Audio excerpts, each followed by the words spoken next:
At $200, a Super Nintendo setup costs twice as much as the old system. For the money, the company promises better pictures, sound, and adventure.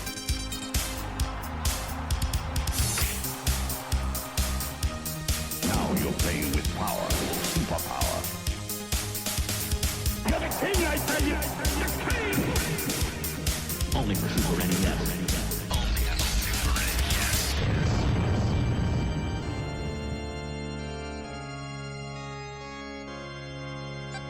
You're listening to the SNES podcast with your host, Soulblazer. Hello, this is the Super NES podcast coming at you once again, episode number 162 this time.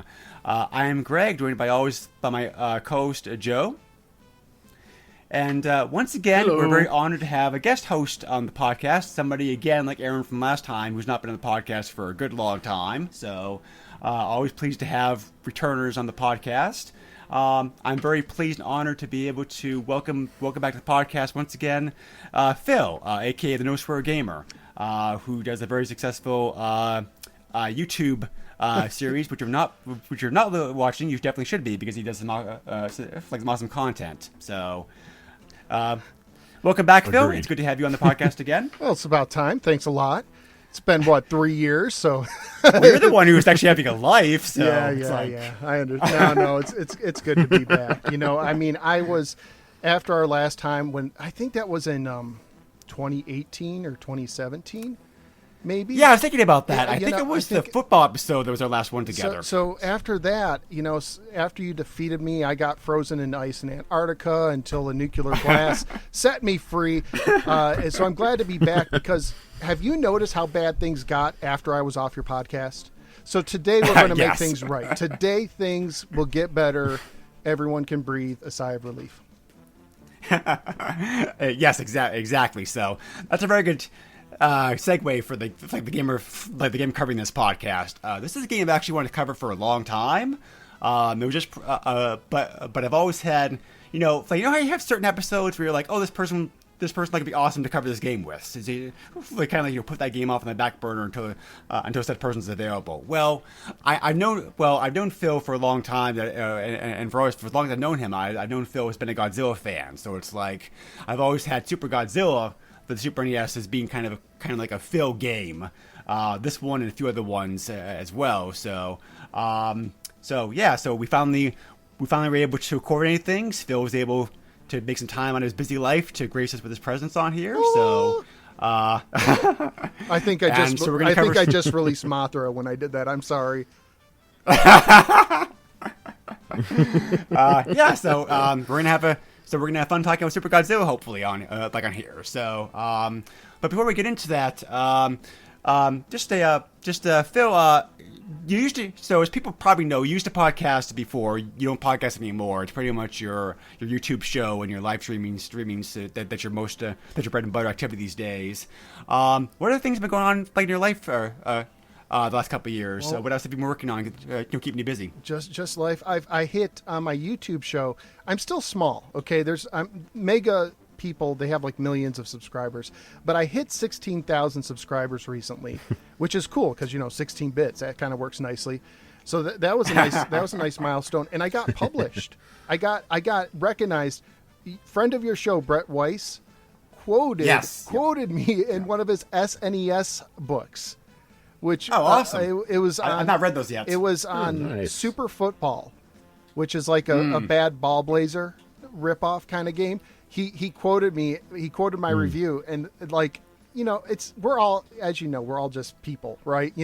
But when someone else, without you even knowing it, references you, it's like, wow, yeah, that's kind of neat. That's kind of neat. Yeah. So and I've done a few weird guest spots on podcasts. This past year, for some reason, I've gotten a couple invites. I was on Her Majesty's Secret Service podcast, a James Bond podcast. Oh, okay. That sounds cool. I'll have to check that out. Because the guy was covering video games, and he stumbled on my review of the 2600 James Bond game. And he's like, hey, let's talk about this. And then I was on another podcast, I think it's called Authors and Airwaves, because he stopped into my live stream and he said, you know what? It'd be fun to talk to you just as a creator. and we just went off topic and talked about a bunch of stuff. So I've been keeping myself busy. I'm now past 700 episodes of my show and many other videos. So yeah, and life, kids, wife, work, and all that other stuff.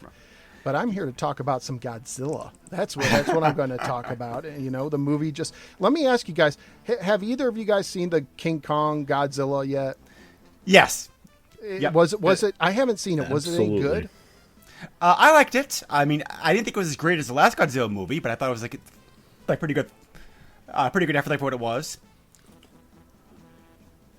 Yeah, I mean, I went in thinking that it was going to be like every other Godzilla King Kong film. Like, it's a popcorn film. It's not anything that's going to, break my mind. And it entertained me for the 2.5 hours it was. I'm meaning to see it. I just saw King Godzilla.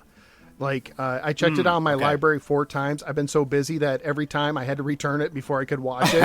Like, one time I watched a half hour of it. I had to return it 2 times. The third time I brought it home and the case only had the bonus disc. Without, so I had to return it. Thankfully, they had another copy. But I finally saw it, and I've determined that Americans struggle making good Godzilla movies because I thought that the special effects were great and the monsters were great, except for there's this one scene where the monsters bow down to Godzilla like they're people, and I'm like, okay, come on, seriously, you just took me out of it right there. Right. But the story, I was like, ugh. I was like, this is kind of hokey, and the acting, like. The thing I like about the Japanese Godzilla films is there's something enduring about the characters. Sometimes they're super sugary sweet or they're just so innocent or whatever. There's something about the characters where you actually kind of care about those people. But I didn't care so much about the Americans. I was like, step on them. Right. I think there's some like truth to that, like, for sure, because I was just saying to a friend the other day, I think that Godzilla's probably more popular now in the U.S. than he's ever been because of the recent movies and because of the recent some of the other recent projects going on, such as the comic book series, like, and whatnot. So it's like even though Godzilla's been around for over 50 years, at least the American movies have increased its popularity over here, which is a good thing. Yeah, because I don't know about you. Because when I was a kid, I would catch Godzillas on Saturday afternoons if I was. I remember lucky. those. Yes, yep, because after the cartoons were over, it was either infomercials, bowling, golf, or if you were lucky, a Godzilla movie on one of the channels, right? And so I would watch those movies, and I would just get bits and pieces of them. And when I was in high school, I didn't realize they were still making Godzilla movies over in Japan.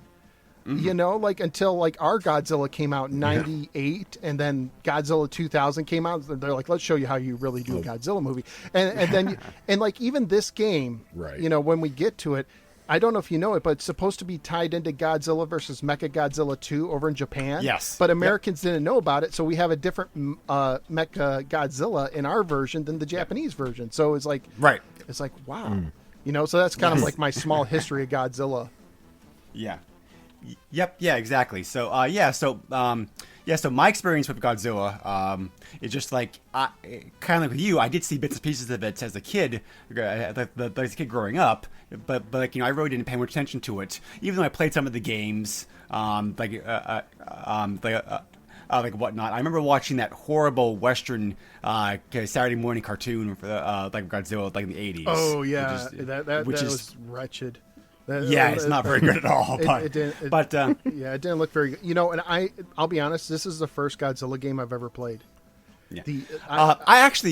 Yeah. So my favorite Godzilla game is the NES, the first NES Godzilla game, which is Joe and I differ quite sharply on this, but I love that game because it's like that was childhood because that's a childhood game. That's an action game where you're like you can play either as Godzilla or like a Mothra, and you're going through various planets in the solar system, fighting all these monsters like in the movies.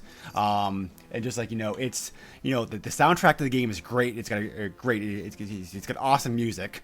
The gameplay is fun. The monsters handle what you would expect them to handle because certain stages are easier to go through as Godzilla, certain stages are easier to go through as Mothra.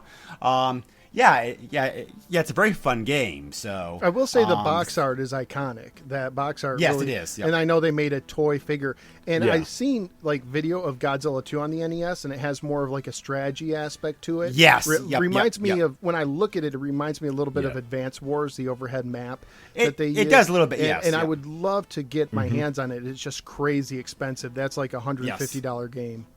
Yeah, exactly. So, I had a good friend, the same friend who I mentioned earlier, who actually convinced me to give the Godzilla movies a try about 10 years ago.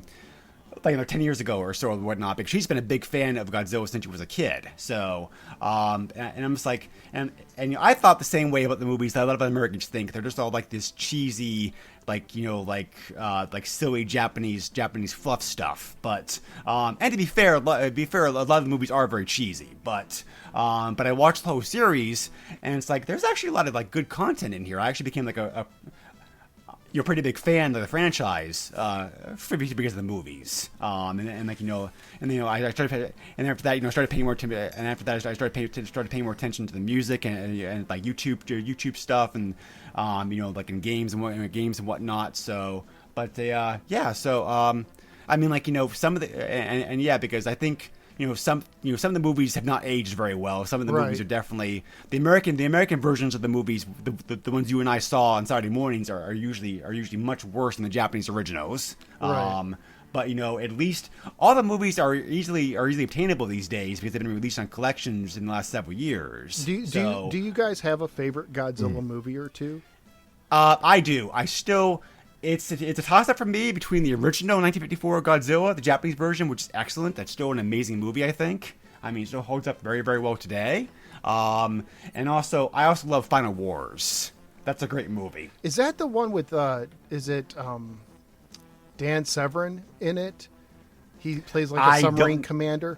Is that the one where where Godzilla faces the American Godzilla? Yes. Yep, that's the one. I like that one. I remember that one.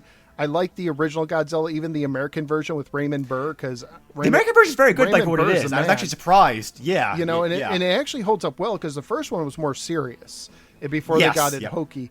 And then I also like Godzilla versus Destroya.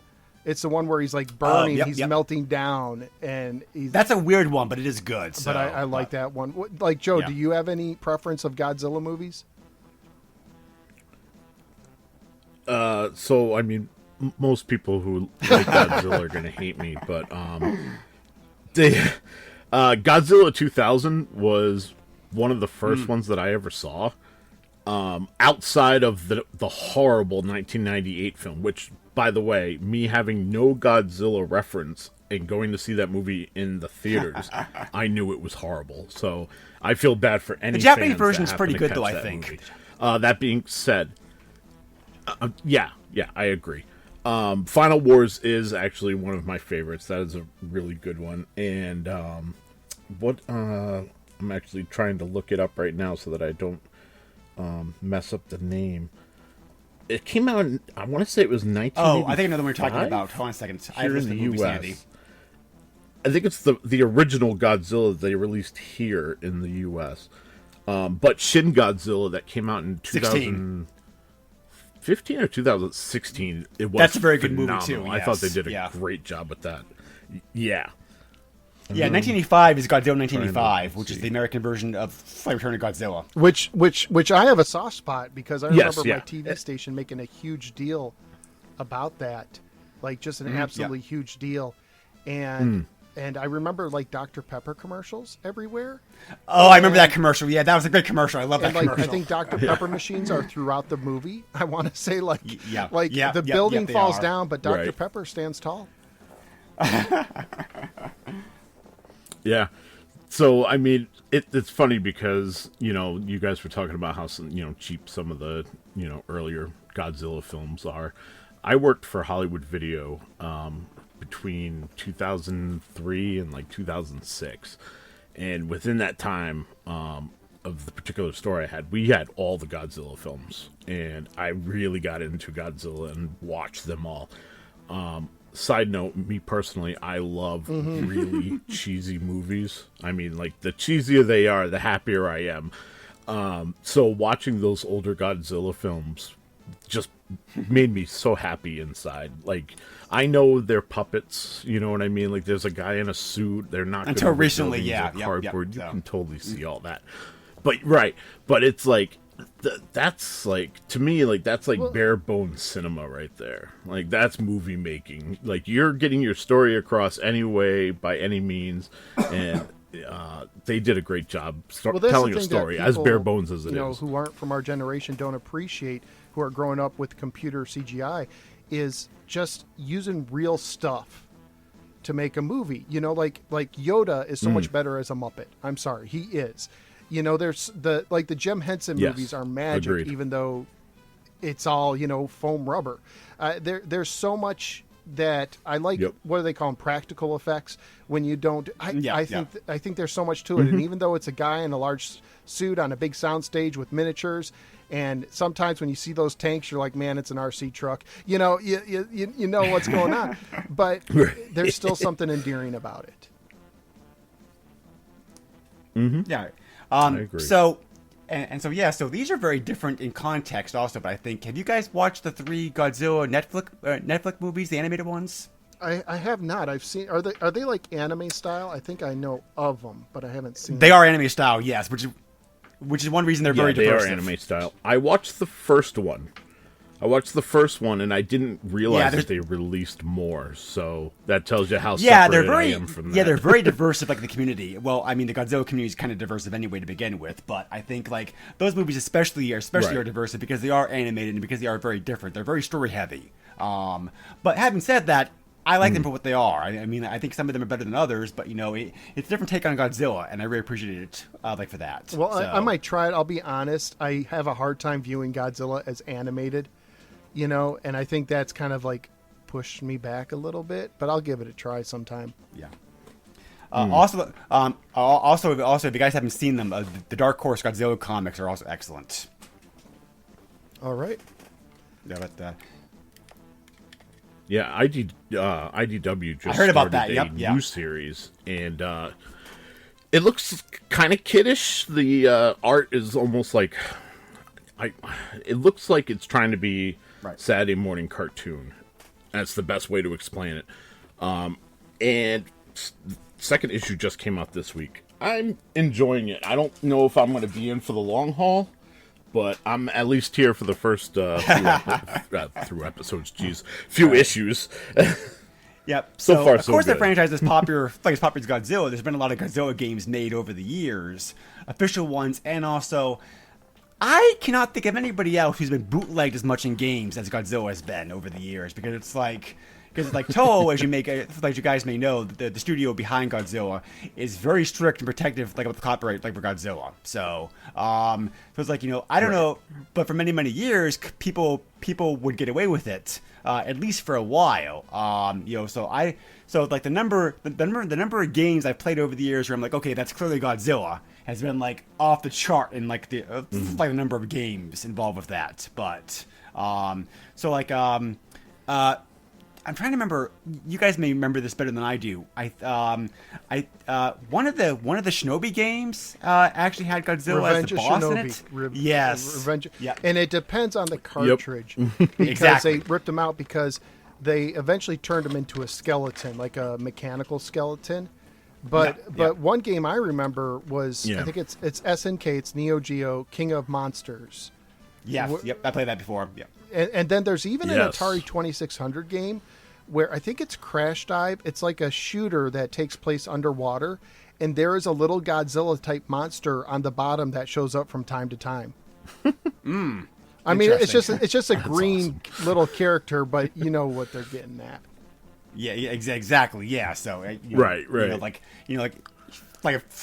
You know, poor Godzilla had like a dog every time they'd been ripped off in the game. But it's like, you know, SimCity. Do you guys remember classic PC yes. SimCity?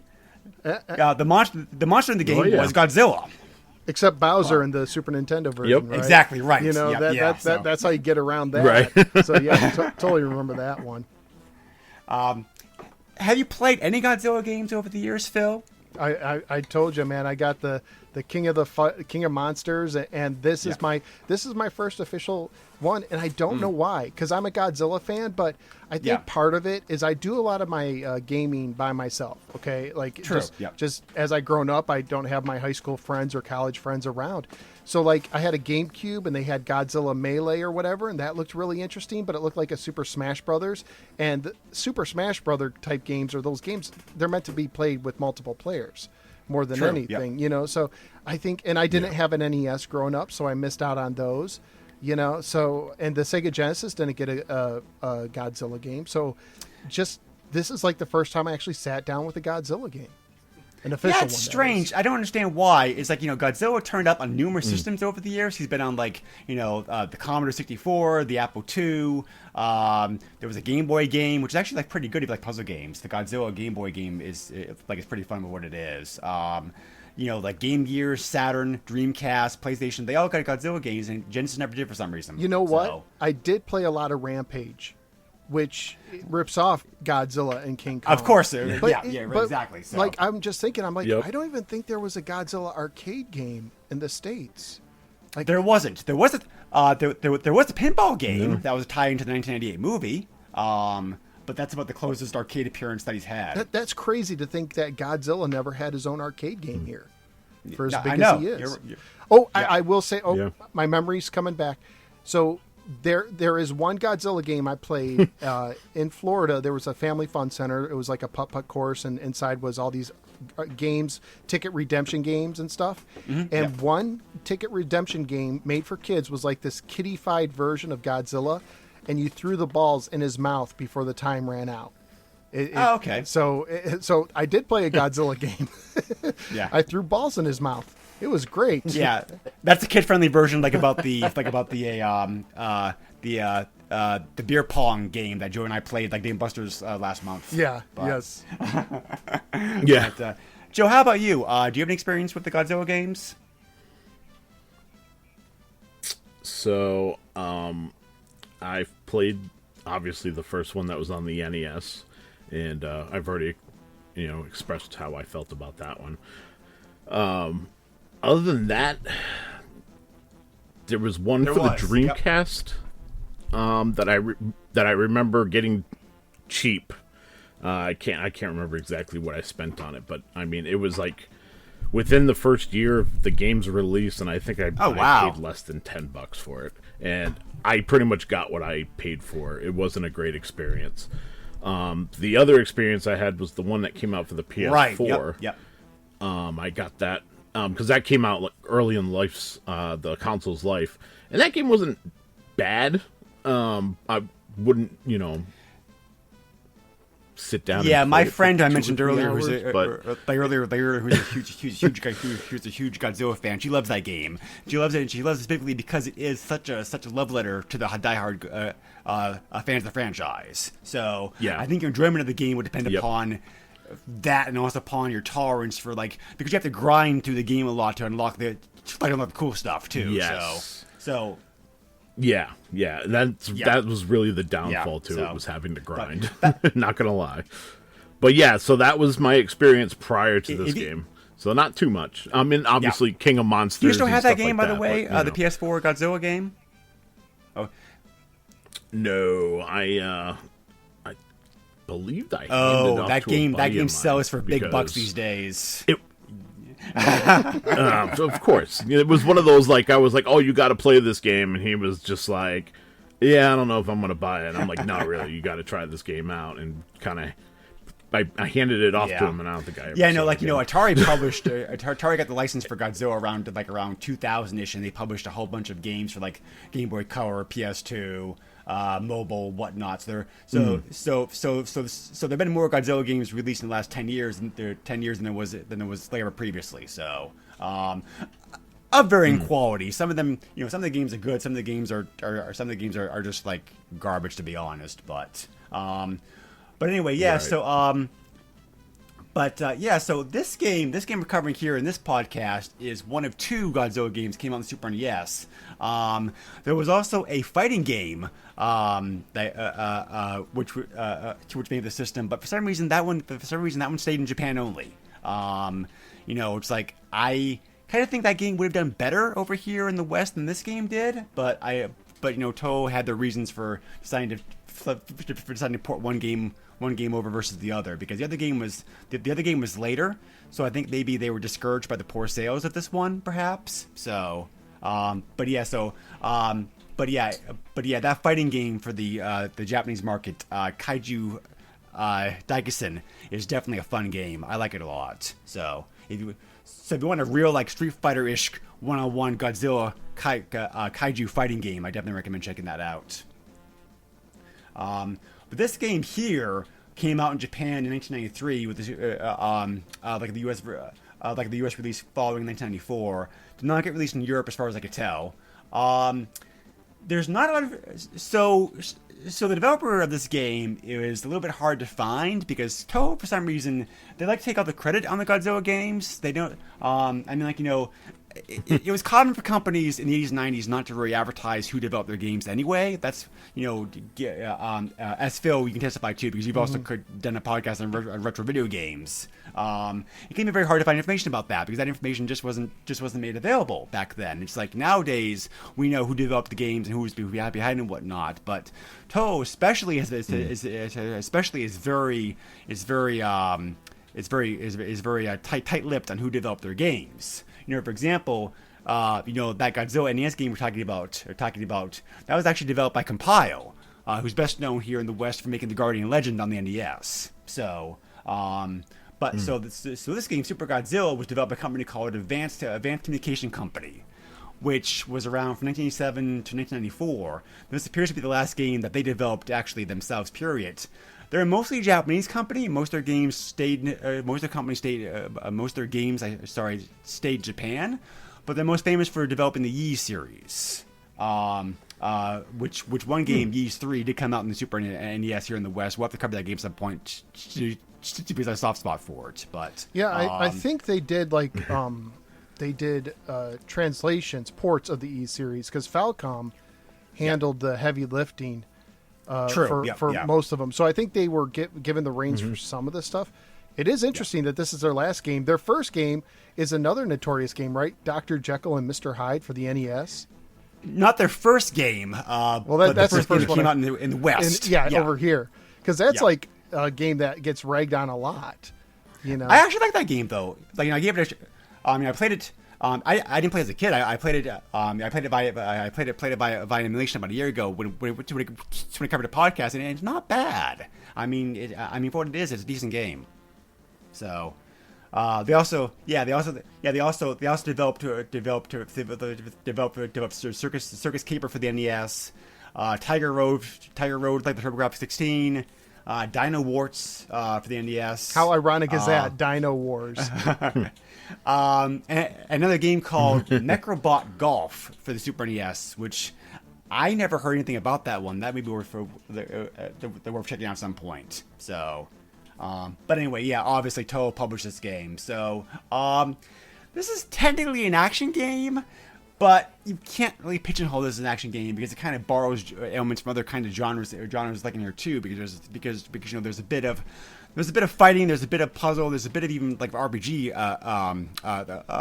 thrown into this in places. So officially it's labeled as an action game, but it's really more than that. So this game is basically, it kind of feels like a movie, honestly, as far as the plot and the gameplay goes, because it's a typical storyline where it's like, okay, aliens are invading Earth, the Japanese Self-Defense Force invents a chip that they put into Godzilla's brain to control him, and they're going to use him to try to defeat the alien invaders and fight and save Japan, and thus like the Earth. It's a very Godzilla-ish plot. But the actual gameplay consists of like two different phases. You have the overhead map where you're moving Godzilla around, getting him from place to place, and there's also the side-looking action scenes where you do the one-on-one fights like other monsters. So the actual gameplay itself is interesting. I think it's maybe the best way to describe it because both elements of the game are very different, different in context of one another. Phil, I'm interested to hear what you thought about the actual first part of the game, the actual stage, the actual overhead moving Godzilla around the map part of the game. Well, first of all, the first thing that hits you is the graphics are great. The top, it's like basically a split screen.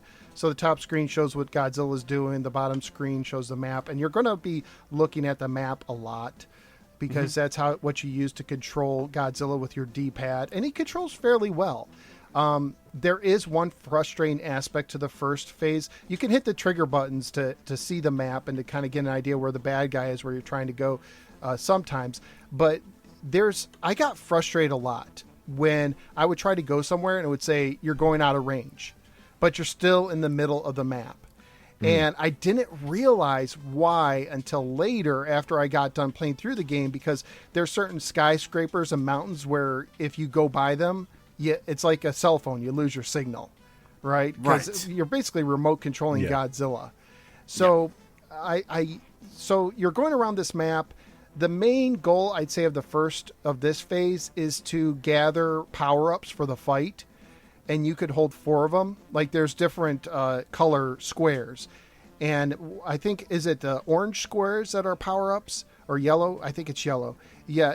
You go over the yellow, and they'll either give you a hint like, hey, the enemy's over here, or they might refill your energy, which you can lose, or you might get an item to save. The problem is you can only hold 4 items. You don't know what you're going to pick up until you pick up the item, and you can't drop an item.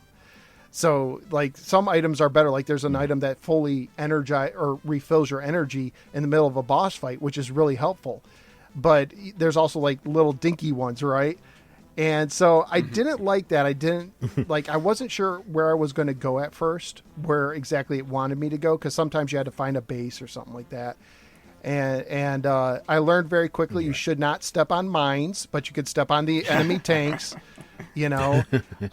And the biggest problem with the first phase, and it's kind of the biggest problem for me with the game, is it's slow paced. You move very, very slow, which makes sense. You're Godzilla, right? But you move very slow. There is a time limit. You do lose energy. You even lose. I mean, you're Godzilla, and you lose energy if you walk through a building, but it's not a lot. I guess that kind of makes sense. Yeah, that's silly to me, just because kind of really he gets hurt by going through a building, really. But it's like also with like the electrical towers, because because you may remember they never can decide in the movies. If Godzilla is hurt by electricity or not, because in some movies he is, some movies he's not. I guess in this game decided he is hurt. So which is crazy, because if you go to a nuclear station and they expose him, he gets his energy back. But if you walk in power lines, it kills you. I know it makes no sense. It hurts you. So that is one. That's my pro tip: is you got to hit the power lines right where the spokes are, the posts that connect them, not the lines themselves, and you can take them down. That's very important. Yep. But and Godzilla is a good swimmer, but in the water he moves really slow. Yes. So that's that's the biggest thing, is he just moves so slow in that stage. Sometimes you're like, come on, man, move it. Also, starting stage 2, you also are encouraged to fight those mini boss battles like the UFOs every now and then. I wouldn't even call them boss battles. I'd call them nuisances, because they're not really hard to beat. No, they're just annoying. But they're annoying, and of course, there somewhere is an orange square that's the mothership, and if you defeat the mothership, they won't bother you anymore. So if you could do that right away, do it. But you either have to memorize where it's located, or because the map doesn't tell you where it's located. And I wish it kind of did. I kind of wish I had more information, like, hey, over here is the full health, or do you want to keep it? This is here. Do you want to pick it up or not? I wish they gave me a few more options and they sped it up a little bit. Yeah. But the graphics, great, and it does give you the feeling of like you're in a Godzilla movie and he's lumbering through a city. So I don't want to be all negative. That part is good. Agreed. Yep, definitely agree with all of that. And Godzilla himself looks excellent. I mean, it's kind of like a combination. His appearance is kind of like a combination of like both the of like both eras. Kind of like both the Heisei era and also like the what's the other one called? But something like so his graphics definitely look like excellent. So, Joe, what was your impression like about this part of the game? All right, so probably not going to come as a surprise to anybody who's listened to this podcast before, but I was not a huge fan of this game, and it wasn't so much the overview and the map stuff. That was fine. I actually liked the fact that like you can hit the arrow pad, and really, if you don't care about losing a little bit of energy, you can just let it go and he'll automatically just trample through the city to get to where he's got to get to, and you can hit the energy boxes and replenish your energy or whatever. That I didn't mind. It was the actual battles with the monsters that just got me, and I'm not gonna lie, like I cheated. I cheated. I had infinite energy. Like I felt like I was going to be able to rip through this no problem. It literally took me 25 minutes to beat Ghidorah because I could not figure out how to do anything other than punch Ghidorah, and occasionally I would have the option to be able to hit him with my tail. And it would drop him down a little bit, but it wouldn't be enough. And then finally, I was able to get a tail whip towards the end and was able to actually beat him. But I don't know. The music's great. I enjoyed the graphics.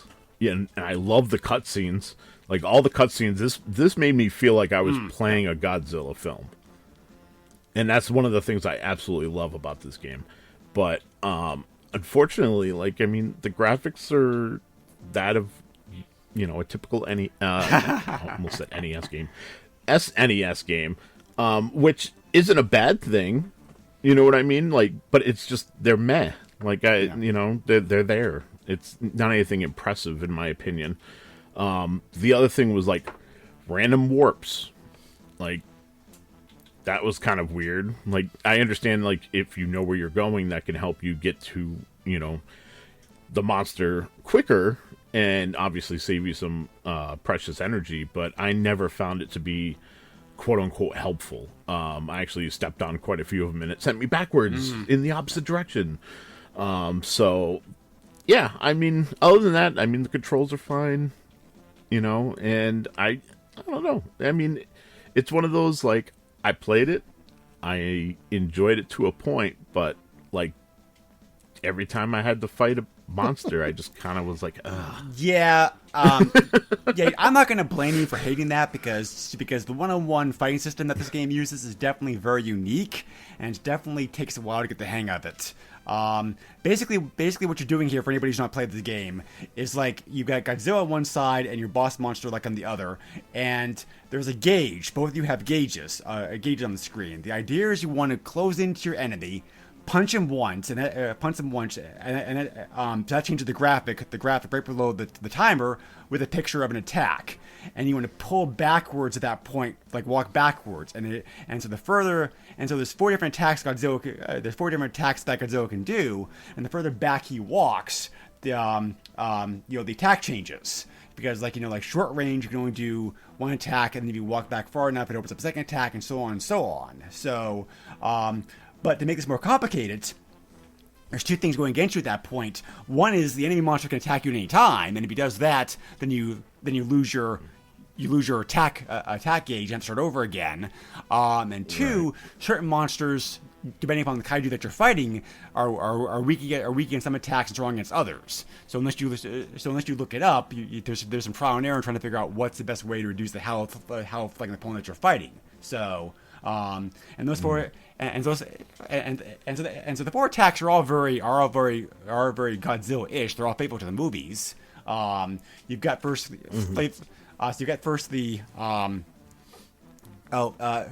you've got like the tail attack, which is weakest. Then you got the body slam, which either is going to be him either headbutting the opponent or just bashing into him like with his body. The third is his famous atomic breath attack, and then the last one's also the hyper fire, which is a more powerful version like the atomic breath. There's also question mark attack, but that's just basically kind of like they usually, in my experience at least, the question mark attack just kind of pulls at your strongest attack anyway. So, I mean, it's fine once you get the hang of it, but it's a very unique combat system. I've never encountered any other game in my life that it does anything like this before. It's very unique. It's very unique, and just just to fill in some holes in case, because we played the game, just in case someone didn't play it. The warps he's talking about, those yellow squares that can give you items, can also warp you somewhere on the map, but you can't warp back.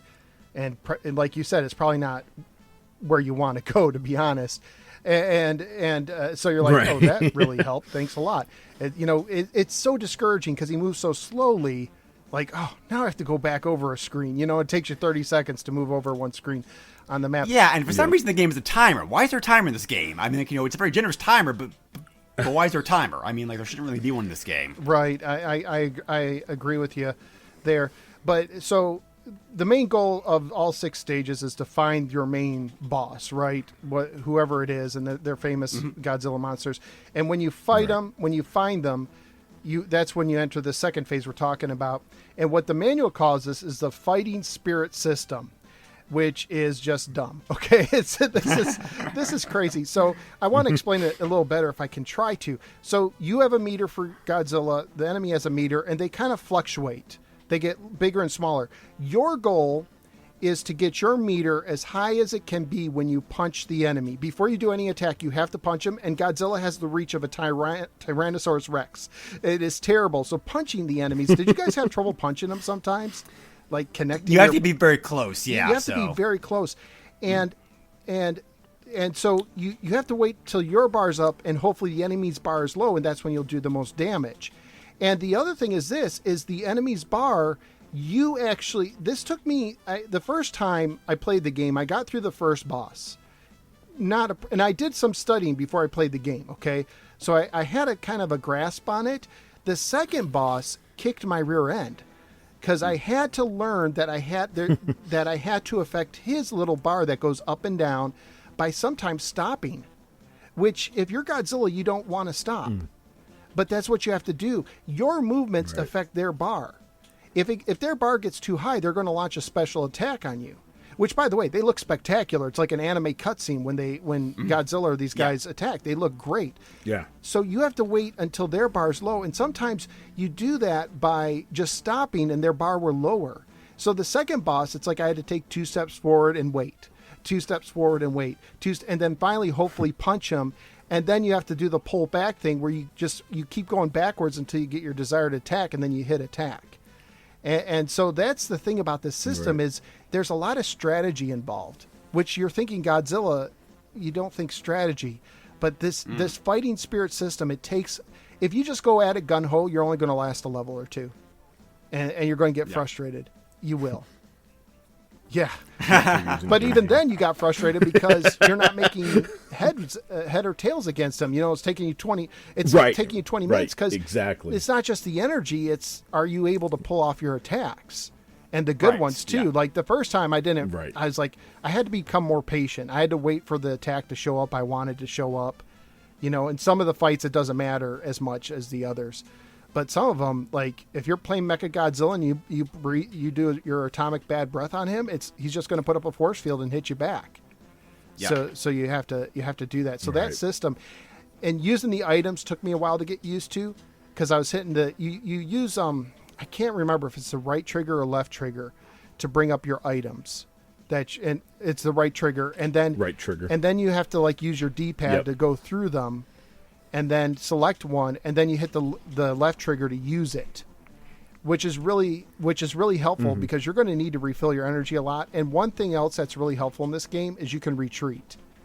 And if you retreat, that gives you time to heal up a little bit and go back to the enemy, the boss, and fight him some more. And he doesn't regain health, so you could go back and go around the city, get some more healing items, come back and fight him some more.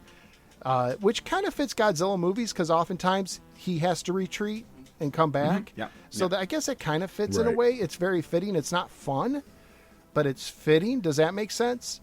Yeah. And so some of these battles are really tedious. It's really, I will say I'm grateful that if you die you can use continues. You can earn continues in the game if you score enough points. If you die and you continue, you could start right back in the boss fight, and his energy, whatever you took away, is still taken away.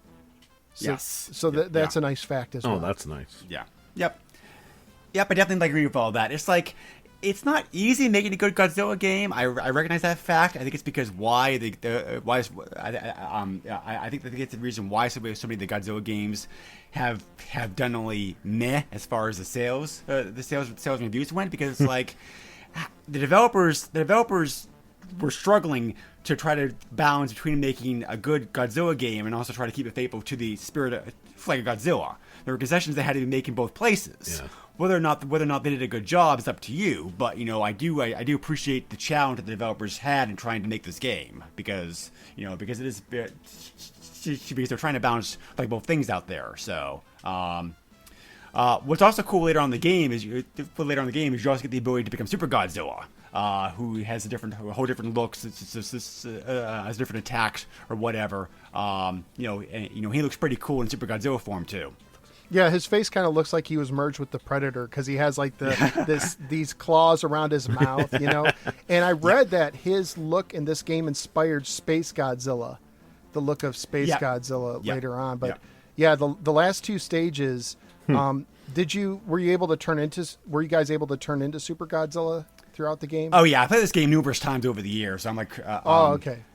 Yes. I always turn to Super Godzilla like every chance I get to, because like it's so awesome. So let me ask you, because the way I understand it, there's 3 ways to turn into Super Godzilla.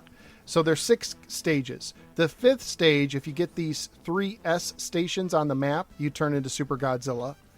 And then during that 5th stage, not only is the timer going, but they're saying try and defeat the bad guy. Is that it's Mecha King Ghidorah.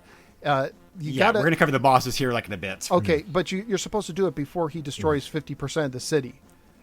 Correct. And so if you do it before he destroys 50% of the city in the second stage, you can find a base where you turn into Super Godzilla. But if not, during the last boss fight, if you survive long enough, you will automatically turn into the little ship will come and turn you into Super Godzilla. I think those are the 3 ways you could turn into Super Godzilla. And no matter what, to beat the game, you're going to have to beat Super Godzilla. Right. That's why they made it automatic. Is that right according to your playing, Greg? Those are the 3 ways you do it. I've never actually done that last way, but like with the ship doing it to you. So I can't speak about that. I know the first 2 ways you mentioned are definitely correct. Well, then I can, because that's how I did it. Okay, cool. That is how I went regular Godzilla until the very end. Which I did not know that because, yeah. Let me tell you, that Mecha King Ghidorah fight was really tough as regular Godzilla. It is possible to beat him that way. I've done it before in the past, but it is so much easier to be Super Godzilla. Like, so much easier. But so definitely, yep. We'll get into the boss fights here in just a moment. Because I think the boss fights are pretty cool. And I think when you're Super Godzilla, like you can go through buildings and stuff without any damage at all. You can, yes, exactly. That's another. Right. So that helps you on the overhead map. Right. So yep. So the music and sound effects of this game, I think both of them are very excellent. The game uses a nice mix of both like classic Godzilla tunes. While also using like some new music here, as well, which sounds very Godzilla-ish. It sounds like it came like the music definitely sounds like that could come from like the movies. So and you have some, and like I said before, there's some there's some like classic Godzilla tunes like in the movies, like the movies like here as well too. You've got the what's it called? The Monster Zero March. That's in the title screen. So, and then you also have the guys. Can we talk about that title screen for a second? Sure. It starts out so dark with that. It was perfect. It's like ba ba ba ba ba, and then all of a sudden it turns into clown music. Godzilla clown goes. Do, do, do, do, do, do, do, do. I'm like, oh come on! Like all of a sudden. That's what I have written down. I was like, how does this start dark and brooding, and then all of a sudden the circuit shows it's up? Like they took serious Godzilla, and all of a sudden he's doing that little dance where he's jumping up and down and waving his arms. Right. Right. Yeah, you also have the classic like Godzilla march like in this game too, which also sounds like very good. The sound effects are great. Because they actually put in Godzilla's roar. Really good roar. Also, really good. Yeah. Yes. Along with like also like Ghidorah's roar and some of the like monster sounds as well too. So the sound effects are all very well done. The one complaint I have about the music is like I don't know why they did it this way because I know Super NES quite well. That Sony sound chip can do some excellent stuff with it, but for some reason this game's trumpets are very very, for lack of a better word, farty sounding in this game, and I don't know why. They don't need to be that way.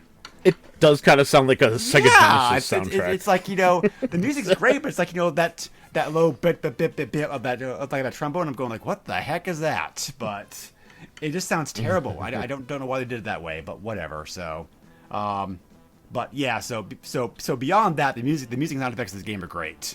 So, do you guys have any comments about the final comments about the graphics or sound or music before we move on? I think. Okay. Yeah, I think it looks good and I think it sounds good. Honestly, Yeah. I mean, after a while, the background music became background music.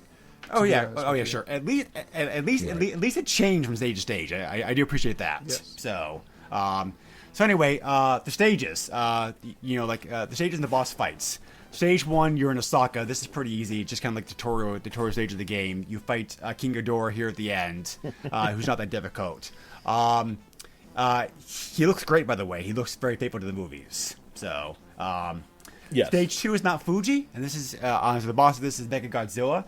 Phil, you touched on this earlier. The fact that they use the older look of Mecha Godzilla here because the newest movie had not been released in the West yet. So. Right. So the U.S. version of this game uses the older version of him, whereas the Japanese version of the game uses the newer version of him. So there is some difference here, like as far as that goes. This fight can be challenging. Like you guys mentioned, this is where the game starts getting like difficult, I think. So, stage 3 is Lake Ashino, which is like it's a pretty annoying stage. I don't like that. Honestly, I don't like it that much. But I love the boss fight. The boss fight is a Biollante from the movie, which I think that movie's very good. I think that's one of the underrated Godzilla movies. So, and Biollante himself, I think is like a great monster. So, and that boss fight's interesting because you have to beat two of his tentacles before you can attack him. Just like the movie. Yep. Right.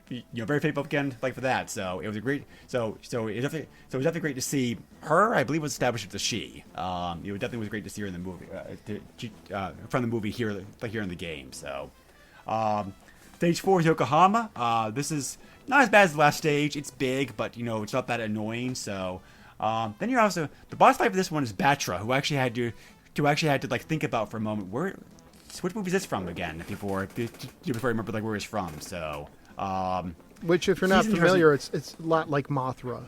Yeah, it's an interesting fight. It's a challenging fight. It's not quite as he's more aggressive than anything else, but But this fight's not as difficult, I thought, at least as some of the other boss fights, at least. Well, I'll say this because, like I told you, when I got to stage 2, I really had to learn this fighting spirit, system.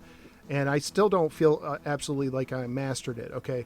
So don't get me wrong. But when I got here, I was like, yeah, this is pretty easy. And then they're like, oh, by the way, there's another cocoon over here. So you had to do two. So I had to do 2 boss fights, basically. Yep, yeah. So that's the most annoying part of it, like for sure. So stage 5, Tokyo, your first chance to turn into Super Godzilla. This is where the game really starts getting difficult on you. And this is also where you get the honor of meeting like Mecha King Ghidorah here at the end, who is a very difficult boss. Right, he's easier at least if you're Super Godzilla at least, but yeah, it's a cool battle though at least. It's a fun boss fight at least. I will say and this is the stage where they're saying, hey, try and beat him before the damage gets to 50%. And if it gets below 50%, you still could play the game. You don't lose or anything. Right. But it was interesting because I finally I had a hard time getting to him because I kept losing communication waves with Godzilla and had to figure out different paths to take, Sure. and I went like the wrong direction. And sometimes even though the maps look like you could just walk right through, sometimes it's almost like a maze that you don't Yeah. realize it's a maze, Right. because of getting interfering with your waves. And so when I finally got to him, he's just walking around in a little circle, barely touching anything. And they're like, oh, there goes another 10% of the city. I'm like, where did it go? He's walking on bubble. I'm making more damage than him. So I think it would have been cool if the damage was actual literal damage you could see on the map and not just time-based. Oh, and this is the worst part, because this is all for naught, because once the boss fight's done, the aliens launch an attack, like their final... like their final boss, that destroys Tokyo anyway. So it's like, what's the point? Because like you spend all this time trying to keep Tokyo like being destroyed, and it gets destroyed at the end anyway. So it's like, okay, but yeah. So this is interesting. That the last stage 6, Tokyo Part 2. You're fighting that. You're fighting that final boss. His name is Bacon. Bacon's not from any of the movies. Bacon was planning to be in a movie at various points, but that project never actually got greenlit. So he never. So this is the only time that Bacon's made an appearance. But Bacon's pretty cool, I think, as far as like a kaiju goes. He looks great. He kind of looks like a mix between like a dinosaur and a gorilla, I think. With his his horns and spikes and whatnot. He's even bigger than like Super Godzilla is, which gives you kind of an idea of his size. So this is a fun guy to fight to finish the game with. Yeah, and so every time you faced him, you were already Super Godzilla. Is that right? You have to be Super Godzilla, yeah, because otherwise you can't win. Right, because I fought him as not super, like, so I'm Goku, but I'm not Super Saiyan yet, and so I'm fighting him, and when you do your attacks, and I forget how much energy he has, like 800 energy points, because that's 900. 900. Okay, so he's loaded. Your energy points are in the hundreds when you do these boss battles, and a typical attack might take 20 or 40 or whatever, and some of the enemies have attacks that could take off almost 200 points, of you. But anyways, when you're fighting him, you pull off an attack, which is hard to do, but then you hit him and it takes away 2 points. It's like next to nothing if you're not Super Godzilla. So if you do it the way I did it, you have to fight him for I want to say, I don't know, 10 rounds of attacks, and then the little ship will come on screen and say, we're here to help, and let's get all the energy to Godzilla, and then you transform right there in front of him. So it is like it is like a Super Saiyan Frieza thing going on there. Yeah, which again just feels very movie-like. I mean, like I said, there's a lot in this game that feels like it came straight from a movie. Right, and the best part is when you're Super Godzilla, you get this super punch that you can charge up if you hold down. So like the manual keeps talking about the A button, but literally all the face buttons do the same thing, I think. But if you hold down the A button, you can charge up, and if you release it, he like lunges forward and can hit him from half a screen away, which is so much nicer than the little T-Rex arms. It's so refreshing. Mm-hmm. Yep. So, yep, definitely. So, there is points in this game, as Phil mentioned before. The points are given to you late in the stage, and the points determine your continues. So, so you are encouraged. So you're encouraged to get like a score. The score beyond that's not terribly important. I mean, if you're, if you are a decent game player, you can make it through the game without needing to continue. But like Phil mentioned, getting the continues is nice, and the game does a pretty good job of like gate posting you as far as your position in the game goes. So, if you know what you're doing, the game's not that long to play through, maybe a couple hours. But taking it does take a while. It definitely takes a while to get the hang of both navigating around the city and also trying to figure out how the combat system works in the game. Yeah, and when I looked on YouTube, it seemed like an average playthrough was 90 minutes. When I played it, when I was able to beat it, but when I played it, I was able to play for like an hour and 20 minutes, And then I got kids, man, and I had to pause that game, and I had to just do it old school. I was, real cartridge, real system, and I had to just leave it sitting there for a couple hours and came back to it, and I put in like another hour and 10, 20 minutes. So it took me like 2.5 hours, and the pace of this game makes that feel even longer. I really wish they had a password system, even if it was like halfway through. I think, and from what I understand, the Japanese version had a cheat where you could skip levels, but not the American version. Yes, I was just going to say that. For some reason, the Japanese version has stage select code built into it, which was not present in the American version. Why I took it out, I have no idea. Because you're right, that would have helped immensely. I think I know why they took it out, and why possibly is because. Now I had the ability to look up internet FAQs and stuff like that, and I didn't study them super hard, but I was able to beat it on my second attempt. And so why they may have taken it out is because they didn't want kids to buy the game and try to return it a day or two later because they already, and that's how it was back then. So true. I wish it had a password system today. I wish it wasn't so. This game could have easily been an hour-long game. Speed it up a little bit, and to me, this game for me, you both have rental store experience.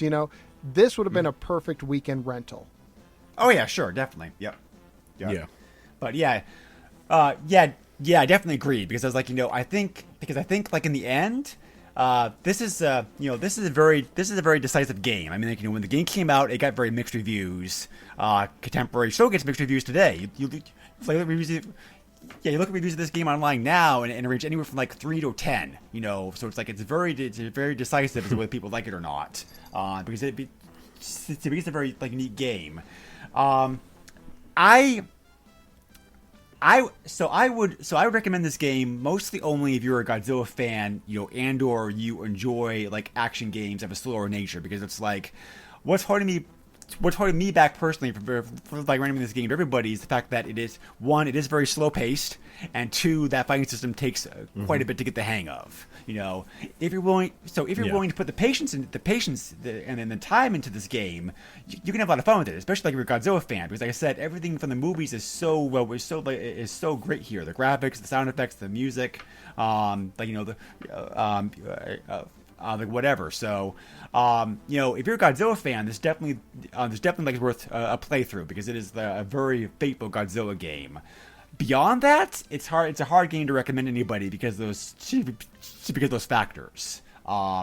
Which it's like we said. So, like I was saying before, the developers were trying hard to balance the feel of a Godzilla movie in a game, and also try to keep some gameplay elements present. I kind of think they kind of leaned a little bit more heavily toward the movie side than maybe they should have.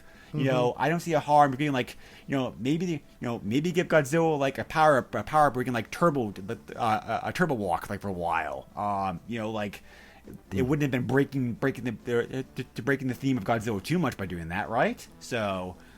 In the combat system, I know they're going for there with the combat system because they're trying to reproduce in the movies Godzilla the kaiju fights are often like these very slow, drawn out, deliberate, each one monster bashing another one over and over again, kind of like things. And this game does produce that feel pretty well. But does it make for a fun game? Right. Probably not. So that's what I'm saying. Yeah. I like this game a lot. But again, my experience is covered by nostalgia a little bit, and I will definitely freely admit that. I still think this game is a fun game if you are a Godzilla fan. Like for sure. But beyond that, it's a hard sell. I mean, like, you definitely have to have some patience, some time, and some tolerance to get through this game. Like, really enjoy it. So, anyway, those are my final thoughts. And conclusion on the game. How about you guys? Well, go ahead, Joe. You go. Well,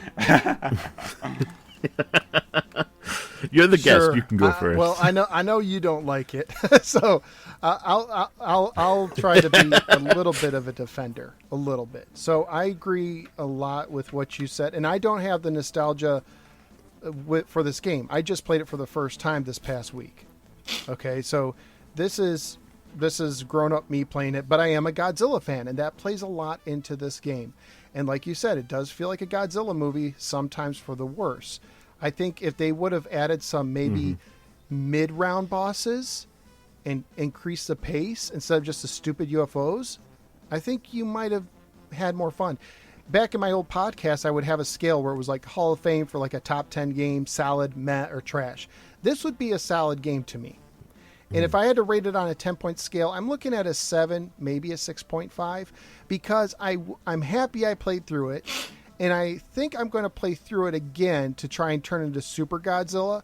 You know, it's something that I might even make into a live stream. I've been live streaming more, and this would make for a good live stream to kind of get my time back up. But after I play through it another time or two, I think I'm going to be done with it. You know, so there's not a lot of replayability for me personally. So, you know, if you can find it for a good price, try it out. If you're a Godzilla fan, that, you know, if you're willing to learn the system, you have to learn how to fight those boss battles, or you're going to get killed in the second stage. So yeah. I mean, it's weird that Godzilla has to punch before he can whip his tail or do his bad breath. You know. Oh, did you guys like it how after the stages, Godzilla would breathe on you? Or like he stares at you and just like sneezes or whatever. Like after that victory roar though, like, it's very cool. Like, I do like that touch. It's very good. But I'm on the opposite end. Did you just kill me? Because you're like, hey, you've been controlling me. Get out of my head. Yeah, we are going to mention eBay prices here. I mean, I'll like just a moment, but yeah. So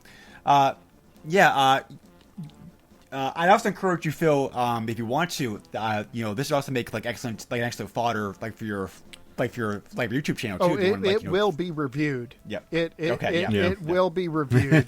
You know what? And I'll even give you a sneak preview. Let me see my rankings. I will tell you where I'm going to rank it ahead of time. Well, you haven't ranked too many Super NES games yet. I haven't. I've been doing a lot of pre-crash systems, just because I don't know. I've just been in that mode. I like 16-bit stuff. I really do. So I only have 5 SNES games ranked right now. So Tecmo Super Bowl's 1, Pilot Wings 2, Yoshi's Islands 3, Fight Me on It, it's overrated. Porky Pig's Haunted House is 4, Space Football is terrible, it's 5. I would probably put this over Porky Pig, but below Yoshi's Island. So that's fair. That's fair. So, you know, kind of a middle of the road game. Right. All right. Yeah. I mean, I'm going to echo everyone else's sentiments. I mean, I wouldn't recommend this. Again, you know, I agree that, you know, maybe they lent too far into the film side of things. Maybe they could have worked on a little bit better combat system. But, you know, I mean, it is what it is. And like Phil, I mean, I'm an adult playing this game. And, you know, I have a little bit of fandom, but I'm not a fanatic.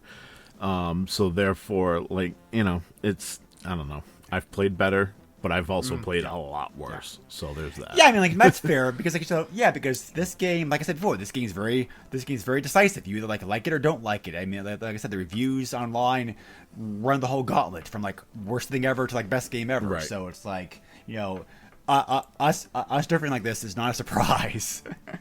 I think what it comes down to is if you don't like Godzilla, or you're one of the people who never wants to read a manual, don't play this game. Yep. Yeah. Yeah. But yeah, we'll have to cover the fighting game at some point because the fighting game, the Super, the Super Famicom game is actually very good. I think we'll have to cover that game at some point too because you know that's more of a straight one-on-one up Street Fighter brawler game where like you actually so. Well, I might as well let the cat out of the bag. That's the game. Okay. Joe's making things right away. When you first mentioned it, I was like, it's too early in the podcast to let that out. But now that we're getting towards the end, I mean, I might as well just say it. This reminds me of when the 1998 Godzilla came out in America, and then Toho's like, "Oh, we're sorry. Here's Godzilla 2000." You know, right? But so one last comment. The box art, the box cover picture, awesome looking. It's a great picture. I think that's from one of the movies.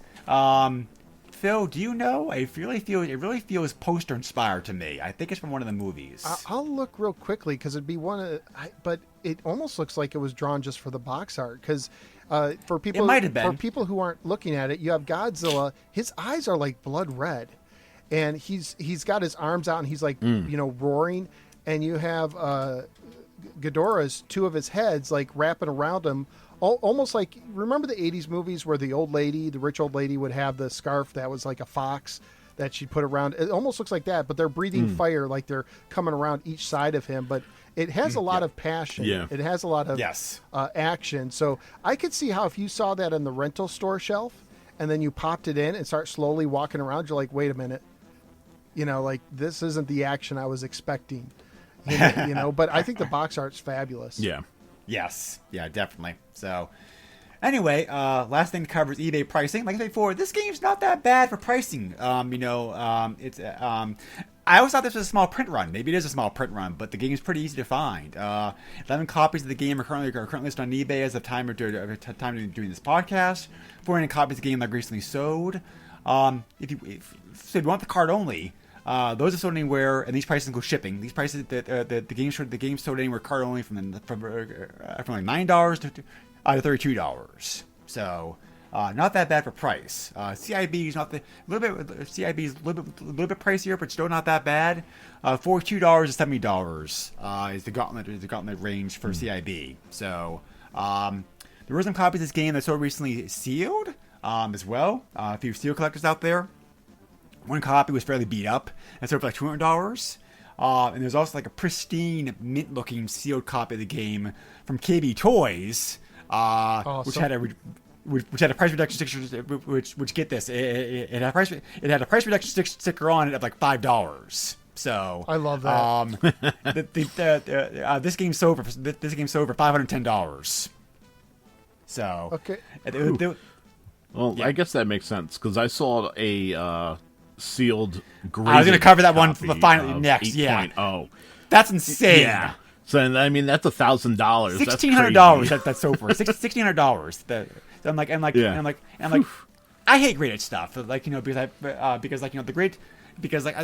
we've covered this before in the past. Phil, I think you mentioned this before in the past too. It's almost a scam, like the whole grading system, as far as like. It is. It's the same. It's been that way with comics for years, and it's the same way with trading cards. It's all a scam. But by the way, back up. I just found the poster that this art was taken from. It is the Japanese Godzilla vs. King Ghidorah from 1991. And okay, that makes sense. The poster is awesome. I encourage people to check it out because the third head of Ghidorah is like under his arm, and he's wrapping himself around Godzilla like a backpack. And there's like a spaceship or a rocket from a submarine taking off at the same time. So the poster is even better than the box art. And King Godzilla tried and failed to rip off this poster. There's a poster of Godzilla, King of Monsters, which was the previous Godzilla movie that came out, which once again goes to my theory that Americans cannot do the Japanese justice when it comes to Godzilla. Like, we can make a poor imitation, but it's just not going to be as good. But yeah, look up that poster, Godzilla versus King Ghidorah. It is really cool. Yes. So, yeah, because okay, thanks for finding that. Because like I know because I'm like, this picture look awfully familiar. Like I know, like I'm sure I've seen this. I'm sure I've seen this. I'm sure I've seen this before in the past. Because it's like, because for the NES games they just just borrowed artwork like those games too. So I figured they did the same thing for like this one. So, but yeah, thank you. But yeah, thank you for looking that up, Phil. I appreciate it. So, anyway, so. Definitely an interesting game. This was not the first Godzilla game I played. Like I said before, the NES game was the first one the first one I played. But I've always had a soft spot like this game. So I've always wanted to cover it. So I'm glad, Phil, we were able to finally. I'm glad we were finally able to work out time in your schedule and whatnot to have you on here to talk about this. So I really appreciate that. So So, what are you working on these days? I know you're doing your YouTube show and your your streams. Do you want to talk about that stuff or anything else that you want to plug here? So I've done a ton of YouTube stuff. I have over 1,000 videos in total. So if you like retro video games, check out the No Swear Gamer on YouTube. I did it because I was tired of going on YouTube and finding game review shows where they were teaching at the time I still have really young kids, but I would play them and they would drop F-bombs or whatever just for no reason or for entertainment purposes. But I wanted something where I could just watch a video and I don't have to worry about my kids repeating something, you know what I'm saying? And something where people weren't, where some people go over the top with what they do, like they hate just to hate, if that makes sense. Yeah. Or they're goofy just to be goofy. And I try to give more. I was a big fan of Electronic Gaming Monthly growing up. And so I try to give you a review where I tell you, I actually take the time to learn the game. It's my pet peeve when people review a game and they don't take the time to learn it. That's just one of my things. Like when you watch someone play a game and they just picked it up for 5 minutes and that's it. So I actually try to learn the game. I'm not the expert.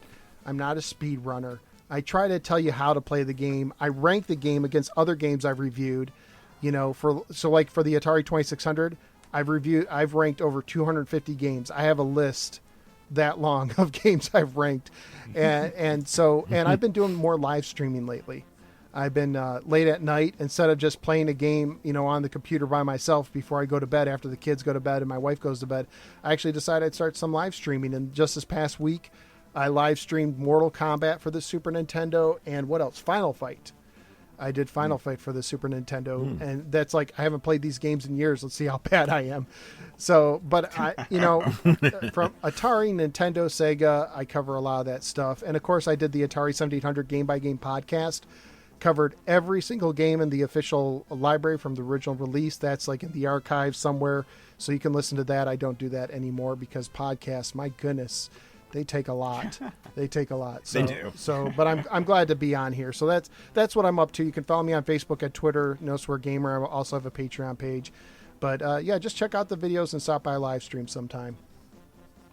Yeah, definitely. Joe, how about you? How can somebody reach you if they're so inclined? Well, first off, I want to say thank you for joining us, Phil. It's been a pleasure. Also, you can find me on Twitter at JoeSucks30. Other than that, Yep. The SNES, podcast, Facebook. Right. Yep. So we have a there. Facebook page, and You can't do anything. Yep. Facebook page, and you can also, so if you're also so inclined, you can also email me directly at the SNES podcast at yahoo.com. Phil definitely does excellent stuff. I've been watching Phil's stuff for listening to stuff for 6 years now, I think, at this point. But so it's you just have a great style and a great voice for covering games, Phil. So it's always a joy to watch your stuff. But agreed. Anyway, so apparently we're covering another Godzilla game next time. Yes, we're gonna check out the infamous Godzilla Monster War that was previewed in a Nintendo Power issue to come out in America, but never was we don't know released. why, because Toho was never really said. But like I said before, I can speculate this game didn't sell very well over here, so they probably decided it wasn't worth it, which is a shame, I think, because I think that game, spoiler, it's pretty good. So. From the video I saw of it, I immediately was like, I want to play that.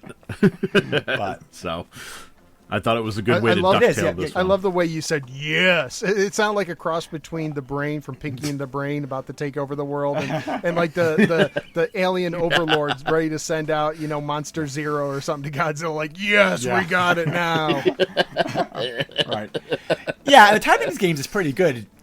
Like we said at the very beginning, the newest Godzilla movie came out about a month ago. Well, I was saying it finally got released about a month ago. It's been sitting in the can for about a year now, I think, at this point. But side note, I really do like how HBO handled that with the simultaneous release of the movie on both the streaming service and also in the theater, because it's some movies are just not movie theater-ish worthy, I think. It's I'm perfectly happy to watch it at home. This movie I watched at home on HBO Max, and I'm just I'm fine with that, because it's because you don't want to spend $20 to go to a movie and not, and especially like these days, maybe not be worth it. So I don't know if they're going to keep doing this, but I personally, I really enjoy that. I really enjoy that split format release that they're doing.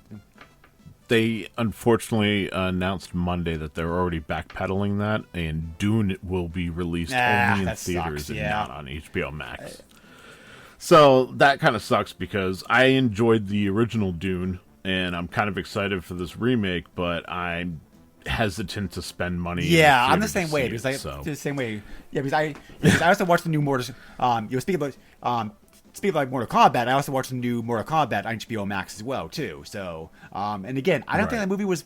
Yeah, I don't think that movie was like big theater, was like big screen worthy to me. I mean, it's like I was perfectly happy watching it at home. So, I think that's the future. I think I think like eventually companies that big. I think eventually companies are going to wise up. Like they're going to like release movies both ways going forward. But I agree. When and how that happens, who knows? Well, so, and that's like what Amazon Prime and Netflix are doing, right? They're producing their own movies now and releasing them. So the future is now, in a sense. What it could cost us is the big budget movies, because the reason why they're putting in theater is because you're not going to get that money back from a subscription someone already paid for. No, probably not. You need those $10 tickets. So and which to me is crazy, because I don't know about you, but I look at movie ticket prices. I'm like, yeah, I don't know about that. I'm happy just waiting for home. I'll see Marvel Endgame and that's about it. I'll see. So, but yeah, that's the way it's going to go. So we're probably going to see more CGI, because it's cheaper. But that's just the way it is. Yep. Yeah, I got spoiled also because we have like an IMAX theater here, like in Providence, like where I live. And it's like I only watch movies on the big screen now on IMAX, and it's great, but it's also a more expensive ticket than a regular movie theater ticket is. So it's like the last movie I've seen there was the last Star Wars movie, because it's like most movies I don't think is worth the cost paying like the $16 or whatever it is, like a ticket to watch it. I mean, once you're there, it's a great experience. There's not a bad seat in the house because of the way the seats are arranged. You can be all the way back in the way far back corner of the theater and still have a great view of the screen. So the sound system was also excellent. Right. I understand why it's the higher prices. I just don't think every movie's like worth paying that price for. So but yeah, anyway, it's also fun watching movies sometimes on the big screen because it's big screen because you also have that like communal experience. It's I watched both. Yeah, watching all the I watched the last two American Godzilla movies on the big screen, and it was a fun experience watching it in a theater with a whole bunch of other people who were also like Godzilla fans. What? I bet you that's why you liked it more than I did, because I watched it at home by myself when everyone was asleep. Yeah. So I was more focused, because my favorite movie-going experience happened when Independence Day came out. And that was a great movie. We went, me and my buddies, we went the opening weekend. The theater was packed. Everyone was laughing at everything Will Smith said. When he punched the alien in the face, you thought the roof was going to come off the place. So there is something about that communal experience that makes the movie better. That was a great movie to watch on the big screen. My other two big memories for that would be the first Transformers movie, and also the first Avengers movie. Both of those were excellent to watch with that crowd because of the same reasons that you just mentioned, Phil. So. Yeah, I had that experience with Phantom Menace, and that obviously was at the time crazy because Star Wars hadn't been in theaters, and this was totally new and everything else. I remember I saw that movie, No Word of a Lie. I still have the ticket somewhere. I saw that movie over 50 times in the theater because I had such a great experience that first time that I kept going back, kind of like wanting that experience again. And I would just, I was grasping at straws basically. But it got to the point where I would literally fall asleep at certain points in the movie and wake up just in time for the pod race and the rest of the movie. So I have a theory.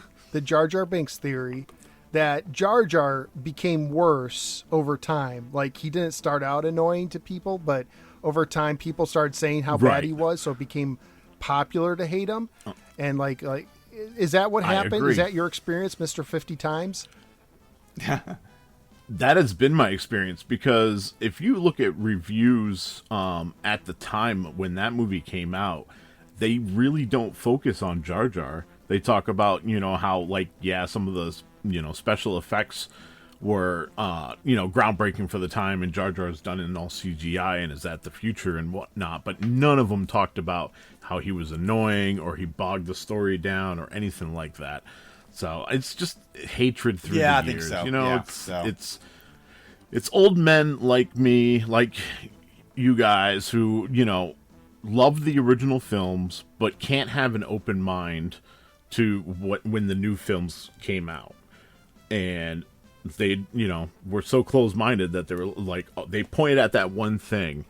They were like, oh, Ewoks ruined, Return of the Jedi. I love the Ewoks! They created Jar Jar.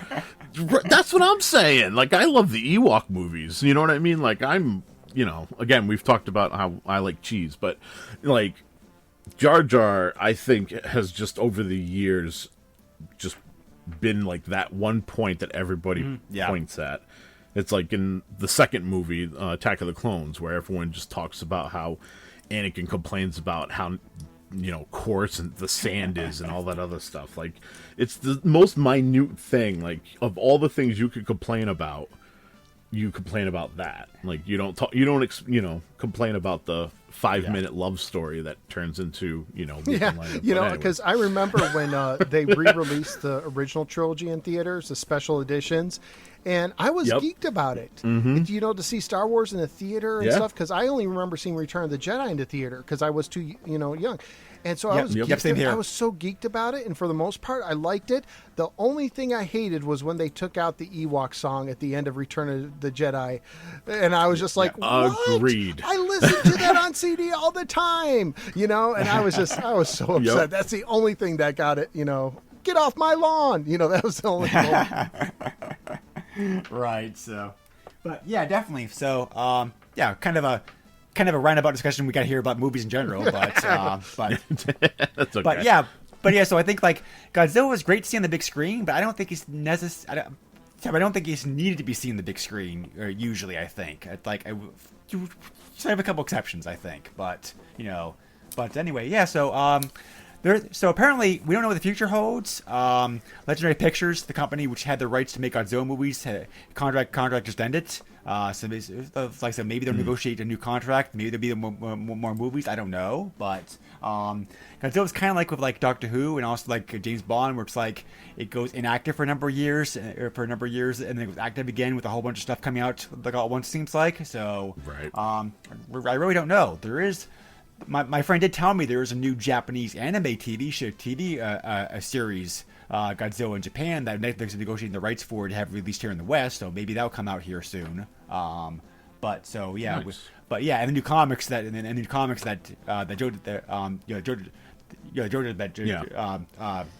Joe just mentioned. So and this new Godzilla game's coming out coming out soon too, so so the franchise is still alive in some way, but I don't know. Like, we'll see what the future holds.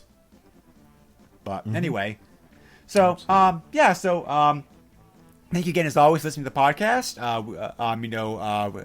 If you stuck with us for the whole thing and into the tangent at the end, we very much appreciate that. So, Phil, thank you again very much for being on the podcast. Thank you. It's always a joy to have you on here, and we will try to we were talking before off mic how Phil's also a big fan of the game Zombies Ate My Neighbors, so we'll have to negotiate at some point in the future to get you on here again for that game. Yeah, I'd love to, and some other stuff as well, man. Okay, awesome. So, alrighty, sir. Appreciate it again, always. Joe, as always, also, it's also fun podcasting with you, and so of course. Yeah, so I guess I'll finish by saying that if you really haven't been a Godzilla fan in the past, give some of the older movies a shot, because they're all easy to obtain these days, and the Japanese versions of the movies have all been like released over here in the West officially. They've all been like restored and and whatnot. Just like they are cheesy, yes, but there is a lot more to Godzilla here than I think most Westerners realize. And so I definitely would encourage anybody to take a look online and see recommendations for some of the best movies. Especially the original 1954 movie. Yes. If you've not seen that, by sure, that's a classic. It's a classic for a reason. So. Yep. Absolutely. Try to forget that cheesy stuff you may have seen as a kid, and just watch some of this and watch some of the best stuff, and I think you'll really enjoy it. So, and I think also you have bigger appreciation for the games like this one if you understand the movies where they're coming from. So Yes. Yeah. But anyway, Agreed. Alrighty, that's enough. Preaching like one day, I guess. So, thanks again, everybody, and we'll catch you again soon. Take care, all. Bye.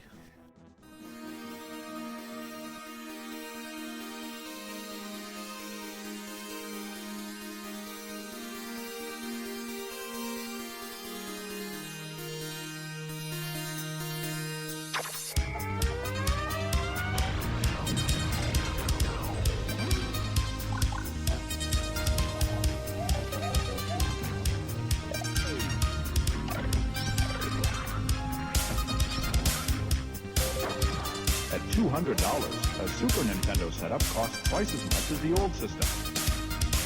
For the money, the company promises better pictures, sound, and adventure.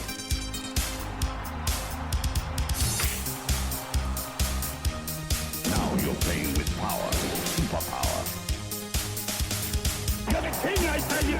The king! Only for Super NES.